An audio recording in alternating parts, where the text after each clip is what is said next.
Assalamualaikum warahmatullahi wabarakatuh. Perkenalkan nama saya Haikal Ihsan Pratama. Saya dari kelas 12-3. Kali ini saya akan membahas remedial asesmen harian kimia pada bab sel volta, elektrolisis, hukum Faraday 1 dan juga 2. Jadi jumlah soal yang akan saya bahas ini ada 20 soal. Saya izin lihat PPT dari HP ya Pak, karena yang di laptop buat lihat muka saya, rekordan saya.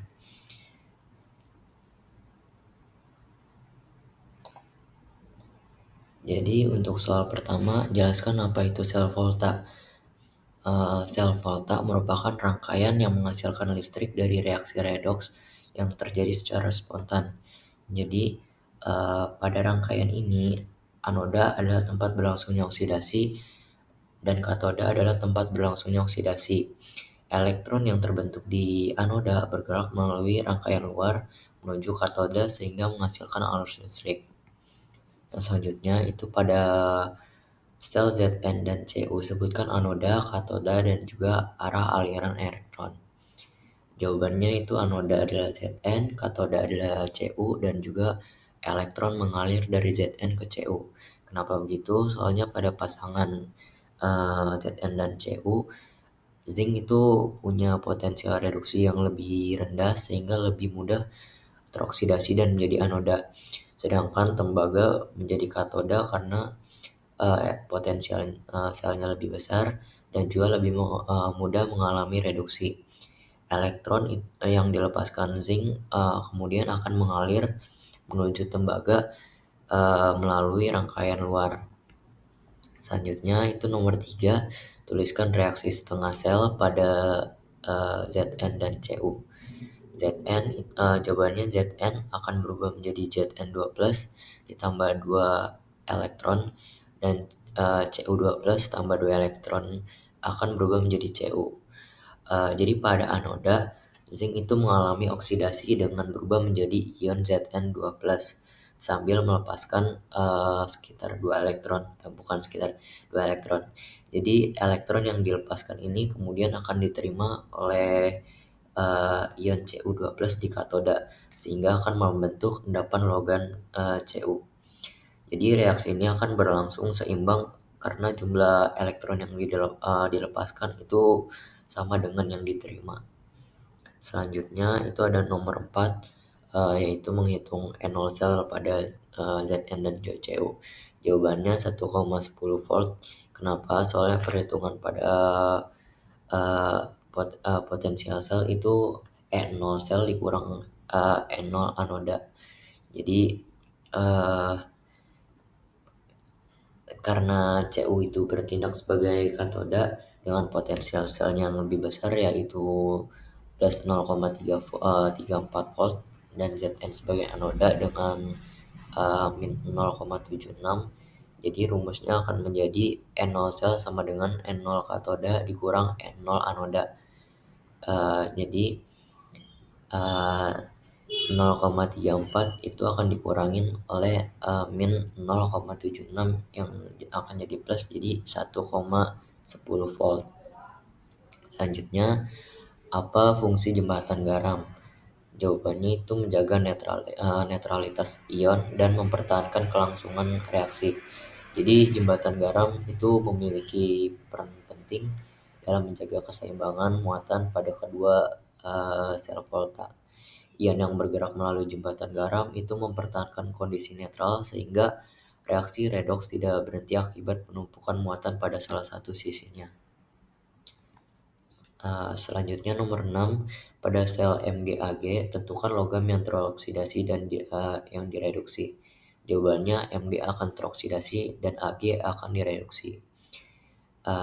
Jadi magnesium itu lebih besar potensial reduksinya. Potensial reduksinya itu lebih kecil sehingga lebih mudah melepaskan elektron dan mengalami oksidasi.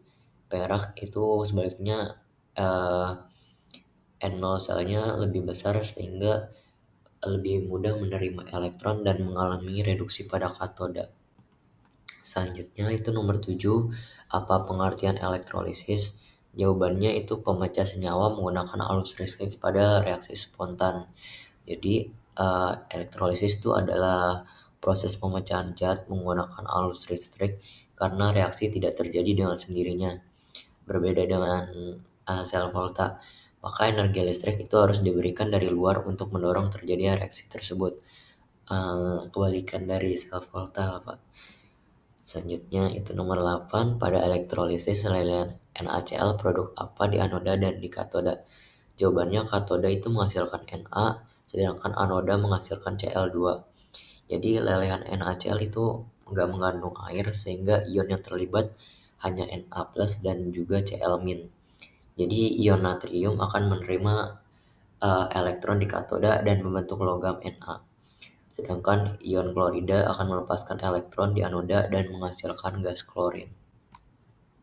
Selanjutnya, nomor 9, elektrolisis larutan NaCl akan menghasilkan gas apa di anoda? Jawabannya itu Cl2. Kenapa? Soalnya pada larutan NaCl terdapat ion Cl- dan air yang dapat teroksidasi. Namun Cl- itu punya kecenderungan oksidasi yang lebih besar dibandingkan air, sehingga produk anodanya tetap akan berupa gas klorin. Nomor 10, elektrolisis air menghasilkan gas apa di katoda? Jawabannya H2. Kenapa gitu? Soalnya pada elektrolisis air, ion hidrogen merupakan uh, ion yang lebih mudah, bukan lebih mudah, ion yang paling mudah untuk menerima elektron. Karena uh, karena itulah jadi terbentuk di katoda adalah gas hidrogen, bukan logam apapun yang mungkin terlarut. Selanjutnya nomor 11 itu elektrolisis larutan CuSO4 dengan elektroda inert. Jawabannya katoda menghasilkan Cu dan anoda menghasilkan O2. Jadi dalam larutan CuSO4, ion Cu2+ akan lebih mudah menerima elektron daripada air sehingga endapan Cu terbentuk di katoda. Di anoda karena elektrodanya inert, jadi tidak teroksidasi. Air akan mengalami oksidasi dan menghasilkan oksigen. Selanjutnya nomor 12, elektrolisis CuSO4 dengan elektroda Cu. Jawabannya katoda akan membentuk Cu dan anoda akan melarut menjadi Cu2+. Jadi jika elektroda itu terbuat dari tembaga, maka anodanya akan terlarut dan membentuk akan membentuk ion Cu2+. Jadi ion ini itu akan kemudian direduksi dan katodanya akan berubah menjadi logam Cu dan menyebabkan massa anoda itu berkurang dan massa katodanya itu bertambah setelah mengendap di katoda. Selanjutnya nomor 13, pada elektrolisis air bandingkan volume H2 dan O2. Jadi itu akan menjadi 2:1. Kenapa? Soalnya perbandingan volume gas itu akan mengikuti perbandingan koefisien dalam persamaan reaksi. Jadi dua molekul di H2 itu dihasilkan untuk setiap satu molekul O2. Sehingga volume gas hidrogen itu 2 kali lebih besar dari volume gas oksigen. Nomor 14, mengapa lelehan berbeda dengan larutan? Jawabannya larutan itu mengandung air yang ikut bereaksi, sedangkan lelehan itu tidak. Jadi pada larutan, air dapat mengalami oksidasi atau reduksi, sehingga hasil elektrolisis itu dapat berbeda. Pada lelehan, hanya ion utama yang berperan sehingga produk elektrolisisnya itu akan lebih ditentukan. Nomor 15 itu apa bunyi hukum Faraday pertama? Jadi bunyi hukum Faraday pertama adalah massa zat itu sebanding dengan jumlah zat muatan listrik. Jadi hukum Faraday 1 menyatakan bahwa massa zat yang terbentuk pada elektroda itu berbanding lurus dengan total muatan yang dialirkan. Jadi nilai 96.500 Coulomb merupakan muatan 1 mol elektron. Diperoleh dari perkalian muatan 1 elektron dengan bilangan Avogadro. Selanjutnya nomor 16, hitung massa Cu yang diendapkan jika arus 2A mengalir 30 menit. Jadi rumusnya itu perhitungannya itu akan jadi eh, M sama dengan 63,5 dikali 2 dikali 1800 yang dapat dari 30 menit itu dirubah menjadi detik, dan juga ARCO itu 63,5 dibagi 2 yang merupakan eh, 2 yang merupakan apa ini? 2 yang merupakan arus listriknya, 2 yang merupakan molnya, dikali dengan 96.500. Jadi setelah dikali-kalikan itu menghasilkan masanya 1,18 gram. Nomor 17, berapa muatan listrik untuk 1 mol elektron?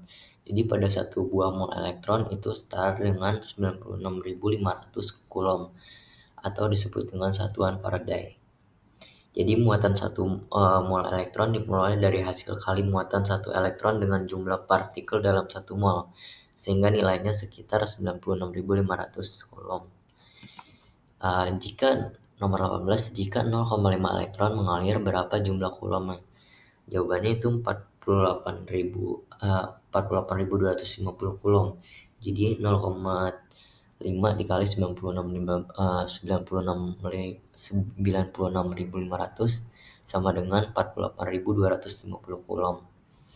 Jadi muatan yang dibawa oleh elektron berbanding lurus dengan jumlah molnya, sehingga setengah mol elektron itu membawa muatan setengah dari 1 Faraday juga. Nomor 19, apa inti hukum Faraday kedua? Jadi inti hukum Faraday kedua itu massa zat sebanding dengan AR dibagi jumlah molnya. Jadi hukum Faraday kedua menyatakan bahwa massa zat yang diendapkan oleh arus yang sama ditentukan oleh perbandingan AR dibagi bilangan elektron yang terlibat. Jadi zat dengan nilai AR per N lebih besar akan menghasilkan massa yang lebih besar. Jadi nomor 20, bandingkan massa AG dan CU yang diendapkan oleh arus yang sama. Jawabannya itu 108